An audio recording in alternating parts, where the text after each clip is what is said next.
KGF chapter 3 ಬರೋಕ್ಕೆ ಇನ್ನೂ time ಇದೆ, ಆದರೆ ಇನ್ಫ್ಲೇಷನ್ ಚಾಪ್ಟರ್ 3 ಬಂದೇ ಬಿಡ್ತು. ಸೊ ನಮಸ್ಕಾರ ಆ್ಯಂಡ್ ವೆಲ್ಕಮ್ ಟು ಇನ್ವೆಸ್ಟ್ ಮಾಡಿ. ಸೊ ಇವತ್ತು ನಾವು top 5 instruments to invest during inflation ಯಾವ್ಯಾವುದು ಅಂತ ತಿಳ್ಕೊಳ್ಳೋಣ. ಈ ಟಾಪಿಕ್ ಸ್ಟಾರ್ಟ್ ಮಾಡೋಕ್ಕಿಂತ ಮುಂಚೆ ಒಂದು ಡಿಸ್ಕ್ಲೇಮರ್ ಇದೆ. ಏನಂದರೆ ಇಲ್ಲಿ ಹೇಳ್ತಾ ಇರೋ ಎಲ್ಲ ವಿಷಯಗಳು only for information sharing or education purposes only. ಇದು ಯಾವುದೇ ಕಾರಣಕ್ಕೂ ರೆಕಮೆಂಡೇಶನ್ ಅಥವಾ ಸಜೆಷನ್ಗಳು ಅಲ್ಲ. ಸೊ ಸ್ಟಾರ್ಟ್ ಮಾಡೋಣ. 5th ಪ್ಲೇಸ್ನಲ್ಲಿ ಕ್ರಿಪ್ಟೋ ಕರೆನ್ಸಿ ಇದೆ. ಇದು ಬ್ಲಾಕ್ ಚೈನ್ ಟೆಕ್ನಾಲಜಿಯ ಮೂಲಕ ವರ್ಕ್ ಆಗುತ್ತೆ. ಪಾಪ್ಯುಲರ್ ಕ್ರಿಪ್ಟೋ ಕರೆನ್ಸೀಸ್ ಯಾವ್ದ್ಯಾವುದು ಅಂದರೆ ಬಿಟ್ಕಾಯಿನ್ ಮತ್ತು ಇಥೇರಿಯಂ. ಸೊ ಇದು ಬಿಟ್ಟು ಹಲವಾರು Luna coin, ಡಾಜ್ coin, squid coin ಅಂತ ಹಲವಾರು ಬೇರೆ ಕಾಯಿನ್ಗಳು ಇದ್ದಾವೆ. ಆದರೆ ಯಾವುದೇ ಕಾರಣಕ್ಕೂ ಇದರಲ್ಲಿ ನೀವು ಇನ್ವೆಸ್ಟ್ ಮಾಡೋಕ್ಕೆ ಹೋಗಬೇಡಿ. ಇನ್ವೆಸ್ಟ್ ಮಾಡಿದ್ರೆ ಪಂಗ್ನ ಮಾರ್ಕ್ಸ್ಕೋತೀರ ಅಷ್ಟೆ. ಈಗ ಕ್ರಿಪ್ಟೋ ಕರೆನ್ಸಿ ಇದರ ಒಳ್ಳೆ ಗುಣ ಅಥವಾ ಪ್ರೋಸ್ ಏನು ಅಂತ ತಿಳ್ಕೊಳ್ಳೋಣ.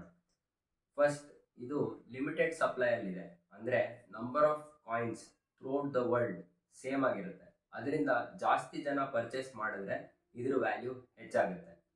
ಸೆಕೆಂಡ್, ಇದು ಫ್ಯೂಚರಲ್ಲಿ ಮೀಡಿಯಮ್ ಆಫ್ ಎಕ್ಸ್ಚೇಂಜ್ ಆಗ್ಬೋದು ಅಂತ ಒಂದು ತಿಳುವಳಿಕೆ ಇದೆ.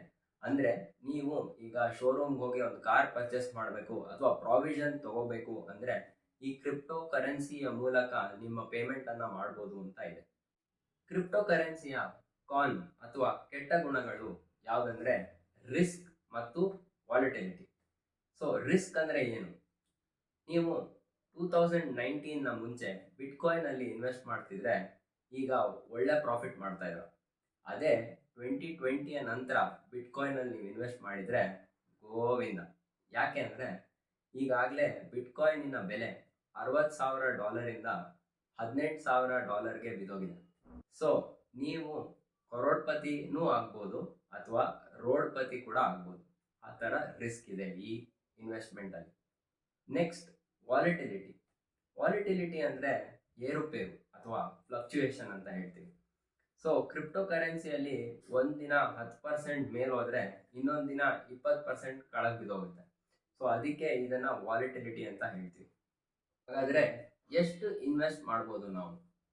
ನೀವು ಮಾಡೋದಿದ್ರೆ ನಿಮ್ಮ ರಿಸ್ಕ್ ನೋಡಿ ಮ್ಯಾಕ್ಸಿಮಮ್ 5% ಇನ್ವೆಸ್ಟ್ ಮಾಡಿ.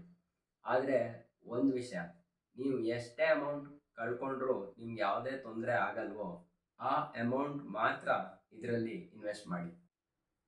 4th ಪ್ಲೇಸಲ್ಲಿ ಈಕ್ವಿಟಿ ಸ್ಟಾಕ್ಸ್ ಇದೆ. ಈಗ ಇನ್ಫ್ಲೇಷನ್ ಟೈಮಲ್ಲಿ ಯಾಕಪ್ಪ ಇವನು ಸ್ಟಾಕ್ ಮಾರ್ಕೆಟ್ನಲ್ಲಿ ಇನ್ವೆಸ್ಟ್ ಮಾಡು ಅಂತ ಹೇಳ್ತಿದ್ದಾನೆ ಅಂತ ನೀವು ಅನ್ಕೋಬೋದು. ಆದರೆ ಇದಕ್ಕೊಂದು ಕಾರಣ ಇದೆ. ನಾನು ಒಂದು ಕ್ವಶನ್ ಕೇಳ್ತೀನಿ ನಿಮಗೆ. ನೀವು ಶೂ ಪ್ರೈಸು 600 ರೂಪೀಸ್ ಇದ್ದಾಗ ತಗೋತೀರಾ ಅಥವಾ ಅದೇ ಶೂಸು 400 ರೂಪಾಯಿ ಇದ್ದಾಗ ತಗೋತೀರಾ? ಅಫ್ಕೋರ್ಸ್ 400 ರೂಪಾಯಿ ಇದ್ದಾಗ ತಾನೆ. ಸೊ ಹೀಗೆ ಇನ್ಫ್ಲೇಷನ್ ಟೈಮ್ನಲ್ಲಿ ನಿಮಗೆ ಕ್ಲಿಯರೆನ್ಸ್ ಸೇಲ್ ಥರ ಅಥವಾ ಬ್ಲ್ಯಾಕ್ ಫ್ರೈಡೇ ಸೇಲ್ ಥರ ಡಿಸ್ಕೌಂಟ್ ಪ್ರೈಸ್ನಲ್ಲಿ ಸ್ಟಾಕ್ ಸಿಗ್ತಾ ಇದೆ ಅಂತ ಅಂದ್ಕೊಳ್ಳಿ. ಆದರೆ ನೀವು ಒಳ್ಳೆ ಸ್ಟಾಕ್ಸ್ನ ಚೂಸ್ ಮಾಡಬೇಕು. ಸೊ ಒಳ್ಳೆ ಸ್ಟಾಕ್ಸ್ ಹೆಂಗಪ್ಪ ಚೂಸ್ ಮಾಡೋದು ಅಂತ ನೀವು ಕೇಳ್ಬೋದು. ಸೊ ಫಸ್ಟ್, ಅದಕ್ಕೆ ಲೋ ಡೆಟ್ ಕಂಪನಿಯನ್ನು ಚೂಸ್ ಮಾಡಬೇಕು. ಅಂದರೆ ಸಾಲ ಇಲ್ಲದೆ ಇರೋ ಕಂಪನಿ. Example, page industries. ಈ ಜಾಕಿ ನೀವು ನೋಡ್ಬೋದು, clothing manufacture or textile manufacturing company. So ಇದು ಆ್ಯಕ್ಚುಲಿ ಸಾಲ ಇಲ್ಲದ ಕಂಪನಿ. ಸೊ ಸಾಲ ಜಾಸ್ತಿ ಇದ್ದರೆ ಏನಾಗುತ್ತೆ, ಕಂಪನಿ ಒಂದು ಇನ್ಫ್ಲೇಷನ್ ಟೈಮಲ್ಲಿ ಅದಕ್ಕೆ ಸಾಲ ಜಾಸ್ತಿ ಆಗಿ ಬ್ಯಾಂಕ್ರಪ್ಸಿ ಆಗ್ಬೋದು ಅಥವಾ ಸಾಲ ತೀರ್ಸೋಕ್ಕಾಗದೆ ಕಂಪನಿ ಮುಳುಗೋಗ್ಬೋದು. ಆದರೆ ಸಾಲನೇ ಇಲ್ಲ ಅಂದರೆ ಆರಾಮಾಗಿ ಆ ಕಂಪನಿ ಸರ್ವೈವ್ ಆಗುತ್ತೆ. Second, high switching cost. Example, Microsoft Excel ಅನ್ನೇ ತಗೊಳ್ಳಿ. ನಾಳೆ ಇನ್ಫ್ಲೇಷನಿಂದ ಲೈಸೆನ್ಸ್ ಕಾಸ್ಟ್ ಮೈಕ್ರೋಸಾಫ್ಟ್ ಅವರು ಜಾಸ್ತಿ ಮಾಡಿದರೆ ಕೂಡ ಎಲ್ಲ ಕಂಪನೀಸು ಹೊಸ ಸಾಫ್ಟ್ವೇರ್ಗೆ ಶಿಫ್ಟ್ ಮಾಡಲ್ಲ. ಯಾಕೆ ಗೊತ್ತಾ? ಯಾಕೆ ಅಂದರೆ ಎಕ್ಸೆಲ್ ಯೂನಿವರ್ಸಲಿ ಆಕ್ಸೆಪ್ಟೆಡ್ ಆ್ಯಂಡ್ ಎಲ್ಲರೂ ಯೂಸ್ ಮಾಡ್ತಾರೆ. ಮತ್ತು ಈ ಸಾಫ್ಟ್ವೇರ್ ತುಂಬ user friendly. So additional training ಎಲ್ಲ ಮೆಂಬರ್ಸ್ ಕೊಡಬೇಕಾಗಿಲ್ಲ. ಆದರೆ ನೀವು ಹೊಸ ಸಾಫ್ಟ್ವೇರ್ಗೆ ಶಿಫ್ಟ್ ಆದರೆ ಅದಕ್ಕೆ ಮೆಂಬರ್ಸ್ಗೆ ಟ್ರೈನಿಂಗ್ ಎಲ್ಲ ಕೊಡಬೇಕು. ಮತ್ತು ಇದು ಈಸಿ ಟು ಆಕ್ಸೆಸ್ ಆ್ಯಂಡ್ ಫೈಲನ್ನು ಆರಾಮಾಗಿ ನಿಮ್ಮ ಕಂಪನಿಯಿಂದ ಇನ್ನೊಂದು ಕಂಪನಿಗೆ ಟ್ರಾನ್ಸ್ಫರ್ ಮಾಡ್ಬೋದು, ಎಡಿಟ್ ಮಾಡ್ಬೋದು, ಫಾರ್ಮ್ಯಾಟ್ ಮಾಡ್ಬೋದು. ಸೊ ನೀವು ಹೊಸ ಸಾಫ್ಟ್ವೇರ್ ಮಾಡಿದ್ರೆ ಅವ್ರದ್ದು ಮತ್ತು ನಿಮ್ಮದು ಬೇರೆ ಬೇರೆ ಥರ ಫೈಲ್ ಫಾರ್ಮ್ಯಾಟ್ ಆದರೆ ನಿಮ್ಮ ಪ್ರಾಬ್ಲಮ್ಗಳಾಗುತ್ತೆ. ಆದ್ದರಿಂದ ಯಾವುದೇ ಕಂಪನಿ ಲೈಸೆನ್ಸ್ ಕಾಸ್ಟನ್ನು ಅಡಿಷ್ನಲ್ ಆದ್ರೂ ಅದನ್ನು ಕೊಡ್ತಾರೆ ವಿನ ಹೊಸ ಸಾಫ್ಟ್ವೇರ್ಗೆ ಶಿಫ್ಟ್ ಆಗಲ್ಲ. ಸೊ ಇದನ್ನು ಹೈಯರ್ ಸ್ವಿಚಿಂಗ್ ಕಾಸ್ಟ್ ಅಂತ ಹೇಳ್ತಾರೆ. Third point, good pricing power ಮತ್ತು ಬ್ರ್ಯಾಂಡ್ ವ್ಯಾಲ್ಯೂ. ಇದಕ್ಕೆ ಆ್ಯಪಲ್ ಐಫೋನೇ ಎಕ್ಸಾಂಪಲ್ ತಗೊಳ್ಳಿ. ಅವರು ಅವರ ಮೊಬೈಲಿನ ಪ್ರೈಸ್ ಎಷ್ಟೇ ಜಾಸ್ತಿ ಮಾಡಿದ್ರು ನಾವು ಅವರ ಕ್ವಾಲಿಟಿ, ಡ್ಯೂರಬಿಲಿಟಿ ನೋಡಿ ಯಾವುದೇ ಪ್ರೈಸ್ ಕೊಡೋಕ್ಕೂ ರೆಡಿಯಾಗಿರ್ತೀವಲ್ವ. ಸೊ ಇದೇ branding or pricing power. Fourth one, margins of scale. ಅಂದರೆ ಈ ಪ್ರಾಡಕ್ಟ್ ಅಥವಾ ಐಟಮ್ ತುಂಬ ಹೈ ವಾಲ್ಯೂಮಲ್ಲಿ ಸೇಲ್ಸ್ ಆಗೋದು. ಎಕ್ಸಾಂಪಲ್ ಶ್ಯಾಂಪೂ ಅಥವಾ ಸೋಪ್, ಬಿಸ್ಕೆಟ್ಸ್. ಆದರೆ ನಿಮ್ಗೆ ಅರ್ಥ ಆಗೋಂಗೆ ಹೇಳ್ತೀನಿ ನೋಡಿ, ಎಣ್ಣೆ ಮತ್ತು ಸಿಗರೆಟ್. ಜನ ದುಃಖಕ್ಕೂ ಕುಡಿತಾರೆ, ಸುಖಕ್ಕೂ ಪಾರ್ಟಿ ಮಾಡ್ತಾರೆ. ಸಿಗರೆಟ್ಟು ಹೀಗೆ 5 ರೂಪಾಯಿ ಇದ್ದಾಗಲೂ ಜನ ಕುಡಿತಾ ಇದ್ರು, ಇವಾಗ ಬೆಲೆ ಜಾಸ್ತಿ ಆದರೂ ಕುಡಿತಾನೆ ಇದ್ದಾರೆ. ಕಮ್ಮಿ ಏನಾಗಿಲ್ಲ, ಕರೆಕ್ಟ್ ಅಲ್ವಾ? ಅದಕ್ಕೆ ಇನ್ಫ್ಲೇಷನ್ನಲ್ಲಿ ಏನಾಗುತ್ತೆ, ಈ ಕಂಪನಿಗಳು ಆ ಇನ್ಫ್ಲೇಷನ್ ಕಾಸ್ಟ್ನ ಕಸ್ಟಮರ್ಗೆ ಅಥವಾ ಕನ್ಸ್ಯೂಮರ್ಗೆ ಪಾಸ್ ಮಾಡ್ಕೋತಾರೆ. ಸೊ ಅದರಿಂದಾಗಿ ಈ ಥರ ಸ್ಟಾಕ್ಸ್ನಲ್ಲಿ ನೀವು ಇನ್ವೆಸ್ಟ್ ಮಾಡಬೇಕು. ಮತ್ತು ಈ ಥರ ಸ್ಟಾಕ್ಸಲ್ಲಿ ನೀವು ಇನ್ವೆಸ್ಟ್ ಮಾಡಿದ್ರೆ ಇನ್ಫ್ಲೇಷನ್ ಆದ ಹಾಗೆ ಆ ಸ್ಟಾಕ್ ಪ್ರೈಸ್ ಕೂಡ ಇನ್ಫ್ಲೇಷನ್ ಅಡ್ಜಸ್ಟೆಡ್ ರಿಟರ್ನ್ಸನ್ನು ನಿಮಗೆ ಕೊಡುತ್ತೆ ಓವರ್ ಟೈಮ್. ಥರ್ಡ್ ಪ್ಲೇಸ್ನಲ್ಲಿ ರಿಯಲ್ ಎಸ್ಟೇಟ್. ಸೊ ಇದು ಪ್ಲಾಟ್ಸ್, ಕಮರ್ಷಿಯಲ್ ಪ್ರಾಪರ್ಟಿ ಅಥವಾ ಅಗ್ರಿಕಲ್ಚರಲ್ ಲ್ಯಾಂಡ್ನಲ್ಲಿ ಇನ್ವೆಸ್ಟ್ ಮಾಡೋದು. ಸೊ ಇಲ್ಲಿ ಅಪಾರ್ಟ್ಮೆಂಟ್ ಅಥವಾ ಫ್ಲ್ಯಾಟ್ಸ್ನ ಇನ್ವೆಸ್ಟ್ ಮಾಡೋ ಪರ್ಪಸ್ಗೆ ತಗೋಬೇಡಿ. ಯಾಕೆ ಅಂದರೆ ಈಗ 2012 ಮುಂಚೆ ರಿಯಲ್ ಎಸ್ಟೇಟಲ್ಲಿ ಇನ್ವೆಸ್ಟ್ ಮಾಡಿದವರು ಚೆನ್ನಾಗಿ ದುಡ್ಡು ಮಾಡಿದ್ದಾರೆ. ಆದರೆ ಅದರ ನಂತರ ಯಾರೆಲ್ಲ ಫ್ಲ್ಯಾಟ್ಸ್ ಅಥವಾ ಅಪಾರ್ಟ್ಮೆಂಟ್ಸ್ ತೊಗೊಂಡ್ರೋ ಅವ್ರಿಗೆ ಇನ್ಫ್ಲೇಷನ್ ಅಡ್ಜಸ್ಟೆಡ್ ರಿಟರ್ನ್ಸ್ ಕೂಡ ಸಿಗಲಿಲ್ಲ. ಮತ್ತು ಡಿಮಾನಿಟೈಸೇಷನ್ ಮತ್ತು ಕೋವಿಡ್ನ ನಂತರ ಫ್ಲ್ಯಾಟ್ ರೇಟ್ ತುಂಬ ಕಡಿಮೆ ಆಗಿದೆ. ಈಗ ವೇಕೆನ್ಸಿನೂ ಇದೆ ಮತ್ತು ಡಿಮ್ಯಾಂಡು ಕಮ್ಮಿ ಆಗಿಬಿಟ್ಟಿದೆ. ಅಪಾರ್ಟ್ಮೆಂಟ್ ಅಥವಾ ಫ್ಲ್ಯಾಟ್ನ ನೀವು ತಗೊಂಡ್ರೆ ಅದರ ಬೆಲೆ ಸಮಯದ ಪ್ರಕಾರ ಹೆಚ್ಚಾಗದೇ ಇರ್ಬೋದು, ಆದರೆ ಲ್ಯಾಂಡ್ ಪ್ರೈಸ್ ಯಾವತ್ತೂ ಟೈಮ್ ಜಾಸ್ತಿ ಆದಂಗೆ ಬೆಲೆ ಹೆಚ್ಚಾಗ್ತಾನೆ ಇರುತ್ತೆ. ಸೊ ರಿಯಲ್ ಎಸ್ಟೇಟ್ನ ಒಳ್ಳೆ ಗುಣ ಅಥವಾ ಪ್ರೋಸ್ ಏನೇನು ಅಂತ ತಿಳ್ಕೊಳ್ಳೋಣ. ಒಂದು, ನೀವು real estate properties, commercial properties ತೊಗೊಂಡ್ರೆ ನಿಮಗೆ ರೆಗ್ಯುಲರ್ ಸೋರ್ಸ್ ಆಫ್ ಇನ್ಕಮ್ ಸಿಗುತ್ತೆ. ದಟ್ ಈಸ್ ಮಂತ್ಲಿ ಬೇಸಿಸಲ್ಲಿ ನಿಮಗೆ ಗ್ಯಾರಂಟಿಡ್ ಇನ್ಕಮ್ ಸಿಗುತ್ತೆ. ಹಾಗೂ ಇನ್ಫ್ಲೇಷನ್ ಹೆಚ್ಚಾದಾಗೆ ನಿಮ್ಮ ರೆಂಟನ್ನು ನೀವು ಹೆಚ್ಚು ಮಾಡಿ ಮಂತ್ಲಿ ಬೇಸಿಸಲ್ಲಿ ಆ ಇನ್ಫ್ಲೇಷನ್ ಅಡ್ಜಸ್ಟೆಡ್ ರಿಟರ್ನ್ಸ್ ಕೂಡ ನೀವು ಪಡಿಬೋದು. ಪ್ಲಸ್ ನೀವು ತುಂಬ ಲಕ್ಕಿ ಇದ್ದರೆ ನೀವು ಕರೋಡ್ಪತಿ ಕೂಡ ಆಗ್ಬೋದು. ನಾನು ಎಷ್ಟೊಂದು ಜನ ಫ್ರೆಂಡ್ಸು ಲ್ಯಾಂಡನ್ನು ತೊಗೊಂಡು ಅದ್ರ ಹತ್ರ ಯಾವುದೋ ಶಾಪಿಂಗ್ ಮಾಲು ಅಥವಾ ಕಂಪನಿ ಅಥವಾ ಮೆಟ್ರೋ ಕನ್ಸ್ಟ್ರಕ್ಷನ್ ಆಗಿ ಆ ಲ್ಯಾಂಡಿನ ಪ್ರೈಸ್ 4 ಪಟ್ಟು ಹೆಚ್ಚಾಗಿದ್ದು ಕೇಳಿದ್ದೀನಿ. ಈ ರಿಯಲ್ ಎಸ್ಟೇಟ್ ಇದೆ ಅಲ್ಲ, ಎಲ್ಲ ಗಂಡಸರ ಫೇವ್ರೆಟ್ ಇನ್ವೆಸ್ಟಿಂಗ್ ಇನ್ಸ್ಟ್ರೂಮೆಂಟ್. ಆದರೆ ಇದ್ರ ಕಾನ್ಸ್ ಏನೇನು ಅಂತ ತಿಳ್ಕೊಳ್ಳೋಣ. ಕಾನ್ಸ್ ಅಥವಾ ಕೆಟ್ಟ ಗುಣಗಳು ಏನೇನು ಅಂದರೆ, ಫಸ್ಟ್, ಲ್ಯಾಂಡ್ ಡಿಸ್ಪ್ಯೂಟ್ ಏನಾದರೂ ಆದರೆ ಗೋವಿಂದಾನೆ, ನೀವು ಲಾಯರ್ ಅಂತ ಹೇಳಿಬಿಟ್ಟು ಕೋರ್ಟ್ ಕೇಸಲ್ಲಿ ಅಲ್ಲಿತಾನೆ ಇರಬೇಕು. ಇನ್ನೊಂದು, ನಿಮ್ಮ ಹತ್ರ ಕೋಟ್ಯಾಂತರ ಗಟ್ಟಲೆ ಪ್ರಾಪರ್ಟಿ ಇರ್ಬೋದು, ಆದರೆ ಲ್ಯಾಂಡ್ ಡಿಸ್ಪ್ಯೂಟ್ ಲಿಟಿಗೇಷನ್ ಏನಾದರೂ ಬಂತು ಅಂದರೆ ಕೋರ್ಟಲ್ಲಿ ಕೇಸ್ ಸೆಟ್ಲ್ ಆಗೋ ತನಕ ನಿಮಗೆ ಆ ಪ್ರಾಪರ್ಟಿಯನ್ನು ಹ್ಯಾಂಡ್ ಓವರ್ ಆಗಲ್ಲ. ಸೊ ನಿಮ್ಗೆ ಆ ಪ್ರಾಪರ್ಟಿ ಯಾವುದೇ ಕಾರಣಕ್ಕೂ ಸಿಗಲ್ಲ. ಸೊ ಇದು ಒಂದು ಡಿಸ್ಅಡ್ವಾಂಟೇಜ್. ಇನ್ನೊಂದು, ಡಾಕ್ಯುಮೆಂಟೇಷನ್ ಎಲ್ಲ ಚೆನ್ನಾಗಿ ನೀವು ತಿಳ್ಕೊಂಡಿರಬೇಕು. ಖಾತಾ, ರಿಜಿಸ್ಟ್ರೇಷನ್ ಮತ್ತು ಪ್ರಾಪರ್ಟಿ ಟ್ಯಾಕ್ಸ್ ಎಕ್ಸೆಟ್ರಾ ಇದರ ನಾಲೆಡ್ಜ್ ನಿಮಗೆ ತುಂಬ ಇರಬೇಕು. ಸ್ಕ್ಯಾಮ್ಸ್ ಹಾಗೂ ಮಾಫಿಯಾ ರಿಯಲ್ ಎಸ್ಟೇಟಲ್ಲಿ ತುಂಬ ಜಾಸ್ತಿ. ಎಷ್ಟೋ ಜನಕ್ಕೆ ಫೇಕ್ ಲ್ಯಾಂಡನ್ನು ತೋರಿಸಿ ಅವರು ಇದೇ ನಿಮ್ಮ ಲ್ಯಾಂಡ್ ಅಂತ ಹೇಳಿದ್ದಾರೆ. ಸ್ವಲ್ಪ ದಿನ ಅಥವಾ ವರ್ಷಗಳಾದಮೇಲೆ ಆ ಪ್ರಾಪರ್ಟಿ ಯಾವುದೋ ಬೇರೆ ಹೆಸರಲ್ಲಿ ರಿಜಿಸ್ಟರ್ ಆಗಿರುತ್ತೆ. ಸೊ ಈ ಥರ ಆಗಿ ಎಷ್ಟೊಂದು ಜನ ಅವರ ಕಷ್ಟಪಟ್ಟು ದುಡ್ದ ಹಣ ಕಳ್ಕೊಂಡಿದ್ದಾರೆ. ಇದೆಲ್ಲ ನಾನು ಕೇಳಿದ್ದೀನಿ ಕೂಡ. ಇನ್ನೊಂದು, ಲಿಕ್ವಿಡಿಟಿ ಮಾಡೋದು ಟೈಮ್ ತುಂಬ ತಗೊಳುತ್ತೆ, ನಿಮಗೆ ಇಮಿಡಿಯೇಟ್ ಆಗಿ ಕ್ಯಾಶ್ ಸಿಗಲ್ಲ. ಸೊ ಸೆಕೆಂಡ್ ಪ್ಲೇಸಲ್ಲಿ ಎಲ್ಲ ಹುಡುಗಿರ ಅಚ್ಚುಮೆಚ್ಚಿನ ಐಟಮ್ ಚಿನ್ನ. ಸೊ ಗೋಲ್ಡ್ ಬೆಲೆ ಕನ್ಸಿಸ್ಟೆಂಟ್ ಆಗಿ ಜಾಸ್ತಿ ಆಗ್ತಾನೆ ಇದೆ over A period of time. ನೀವು 10 ಗ್ರಾಮ್ ಚಿನ್ನದ ಬೆಲೆ ಮುಂಚೆ 2,000 ರೂಪಾಯಿ ಇತ್ತು, ಇವಾಗ 52,000 ರೂಪಾಯಿಗೆ ಬಂದ್ಬಿಟ್ಟಿದೆ.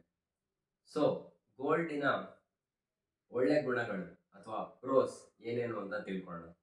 ಫಸ್ಟ್, ಗೋಲ್ಡ್ ಲಾಂಗ್ ಟರ್ಮಲ್ಲಿ ಕನ್ಸಿಸ್ಟೆಂಟ್ ಆಗಿ 8% ಇಯರ್ ಆನ್ ಇಯರ್ ರಿಟರ್ನ್ಸ್ ಕೊಡ್ತಾ ಇದೆ ಪರ್ ಆ್ಯನಮ್. ಮತ್ತೆ ನಿಮಗೆ ಇನ್ಫ್ಲೇಷನ್ ಅಡ್ಜಸ್ಟೆಡ್ ರಿಟರ್ನ್ಸ್ ಕೂಡ ಇದರಿಂದ ಸಿಗ್ತಾ ಇದೆ. ಇದು ಮಾರ್ಕೆಟ್ಗೆ ಒಳ್ಳೆ ಹೆಡ್ಜ್ ಇನ್ವೆಸ್ಟ್ಮೆಂಟ್ ಅಂತ ಹೇಳ್ತೀವಿ. ಹೆಡ್ಜ್ ಅಂದರೆ ಈಗ ಮಾರ್ಕೆಟ್ ಬಿದ್ದರೆ ಗೋಲ್ಡ್ ರೇಟ್ ಜಾಸ್ತಿ ಆಗುತ್ತೆ, ಮತ್ತೆ ಮಾರ್ಕೆಟ್ ಮೇಲೆ ಹೋದರೆ ಗೋಲ್ಡ್ ರೇಟ್ ಬಿದ್ದೋಗುತ್ತೆ ಅಥವಾ ಕಮ್ಮಿ ಆಗುತ್ತೆ. ಇಲ್ಲಿ ಜನರಲ್ ಆಗಿ ಜನ ಗೋಲ್ಡಲ್ಲಿ ಇನ್ವೆಸ್ಟ್ ಮಾಡಬೇಕಾದ್ರೆ ಯಾವ್ಯಾವ ಮಿಸ್ಟೇಕ್ಸ್ ಮಾಡ್ತಾರೆ ಅನ್ನೋದು ತಿಳ್ಕೊಳ್ಳೋಣ. ಫಸ್ಟ್, ನೀವು ನೆಕ್ಲೆಸ್, ಬ್ರೇಸ್ಲೆಟ್ ಅಥವಾ ಯಾವುದೇ ಟೈಪ್ ಆಫ್ ಜ್ಯುವೆಲ್ರಿ ಅಲ್ಲಿ ಗೋಲ್ಡ್ ತಗೊಳ್ಬೇಡಿ. ಅದು ಇನ್ವೆಸ್ಟ್ಮೆಂಟ್ ಆಗಲ್ಲ. ಯಾಕೆ ಗೊತ್ತಾ? ಯಾಕೆ ಅಂದರೆ ಅದು ನಿಮಗೆ making charge, breaking charge, design charge, wastage charge ಅಂತ ಹಲವಾರು ಚಾರ್ಜಸ್ಸು, GST ಎಲ್ಲ ಇನ್ಕ್ಲೂಡ್ ಆಗಿ ನಿಮಗೆ ಅದಕ್ಕೆ 25% ಅಷ್ಟು ಚಾರ್ಜ್ ಮಾಡ್ತಾರೆ. ಈ ಚಾರ್ಜಸ್ಸು 25%ಅಲ್ಲಿರುತ್ತೆ, ಇದು ಕರೆನ್ಸಿಯಲ್ಲಿ ಇರಲ್ಲ. ಸೊ ನಿಮ್ಮ ಗೋಲ್ಡ್ ಬೆಲೆ ಜಾಸ್ತಿ ಆದ್ರೂ ಆ 25% ಅಷ್ಟು ನೀವು ಕೊಡಲೇಬೇಕಾಗುತ್ತೆ. ಸೊ ಇದು ಒಂದು ಕ್ಯಾಚ್ ಪಾಯಿಂಟ್. ನೀವು ಕಾಯಿನ್ಸ್ ಅಥವಾ ಬಿಸ್ಕೆಟ್ ಅಥವಾ ಗೋಲ್ಡ್ ಬಾರ್ಸ್ ತಗೊಂಡ್ರೂ ಇದು ಇನ್ವೆಸ್ಟ್ಮೆಂಟ್ ಆಗಲ್ಲ. ಯಾಕೆ ಅಂದರೆ ಫಸ್ಟ್ ಅದ್ರ ಪ್ಯೂರಿಟಿ ಚೆಕ್ ಮಾಡಬೇಕಾಗುತ್ತೆ. ಮತ್ತು ನಿಮ್ಮ ಹತ್ರ BIS ಅಥೆಂಟಿಕ್ ಹಾಲ್ಮಾರ್ಕ್ ಸರ್ಟಿಫಿಕೇಟ್ ಅಂದರೆ ಪ್ಯೂರಿಟಿ ಸರ್ಟಿಫಿಕೇಟ್ ಇರಬೇಕು.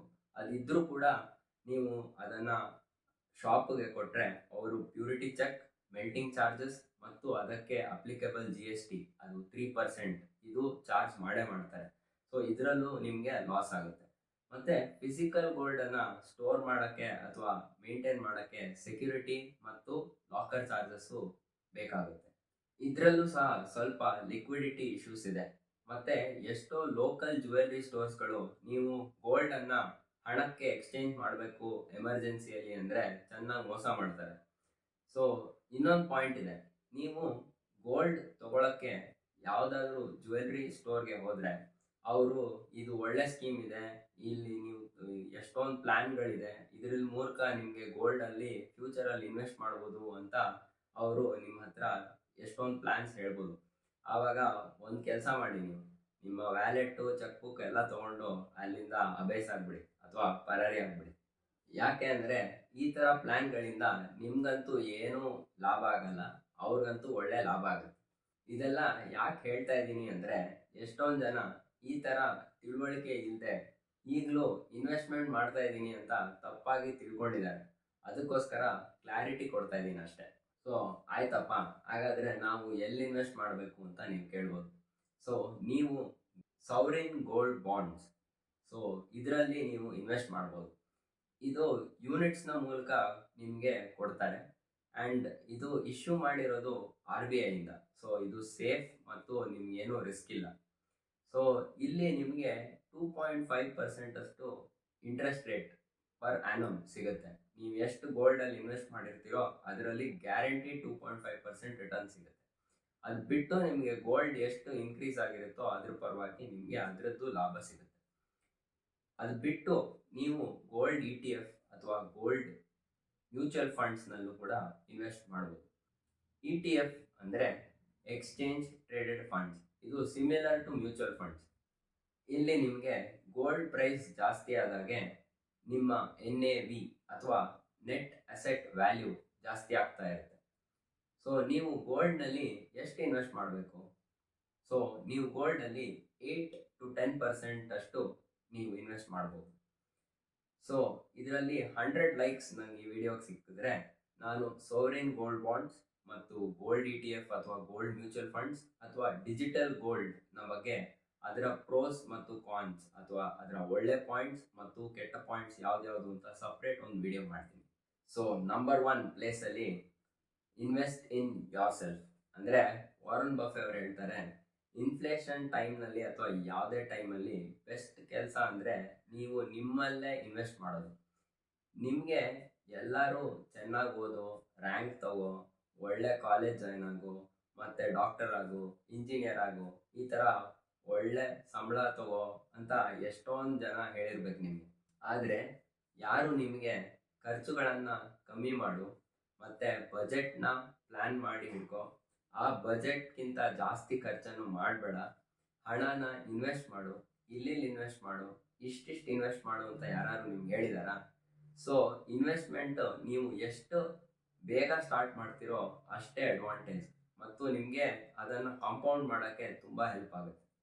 ಗೌರ್ಮೆಂಟು ಎಲ್ಲದಕ್ಕೂ ಟ್ಯಾಕ್ಸ್ ಹಾಕಿ ನಿಮ್ಮ ದುಡ್ಡನ್ನು ಕಿತ್ಕೋಬೋದು. Education tax, profession tax, income tax, GST, service tax, etcetera ಅಂತ ದುಡ್ಡನ್ನು ಕಿತ್ಕೋಬೋದು. ಆದರೆ ನೀವು ಪಡೆಯುವ ಜ್ಞಾನಕ್ಕೆ ಏನೂ ಕಿತ್ತಾಕೊಳ್ಳೋಕ್ಕಾಗಲ್ಲ. ಸೊ ಇದು tax free, risk free, and ಇದು ಯಾವತ್ತೂ ಜಾಸ್ತಿನೇ ಆಗುತ್ತೆ, ಯಾವುದೇ ಕಾರಣಕ್ಕೂ ಕಮ್ಮಿ ಅಂತೂ ಆಗಲ್ಲ. ಸೊ ನೀವು ಬುಕ್ಸ್ ಓದಿ, ಫೈನಾನ್ಷಿಯಲ್ ಅಥವಾ ಎಜುಕೇಷನಲ್ ವಿಡಿಯೋಸ್ ನೋಡಿ ನಿಮ್ಮ ನಾಲೆಜನ್ನು ಇನ್ನೂ ಹೆಚ್ಚು ಮಾಡಿ. ಹೀಗೆ ನಿಮ್ಮಲ್ಲೇ ನೀವು ಇನ್ವೆಸ್ಟ್ ಮಾಡಿ. ಜ್ಞಾನ ಮತ್ತು ಪ್ರೇಮ ಮಾತ್ರ ಅಂತೆ ಈ ಭೂಮಿಯಲ್ಲಿ ಕೊಟ್ಟಷ್ಟು ಜಾಸ್ತಿ ಆಗೋದು. ಅದಕ್ಕೆ ಈ ಜ್ಞಾನ ಹಂಚಲು ಲೈಕ್, ಸಬ್ಸ್ಕ್ರೈಬ್ ಹಾಗೂ ಶೇರ್ ಮಾಡೋದು ಮಾತ್ರ ನೀವು ಮರಿಬೇಡಿ. ಧನ್ಯವಾದಗಳು.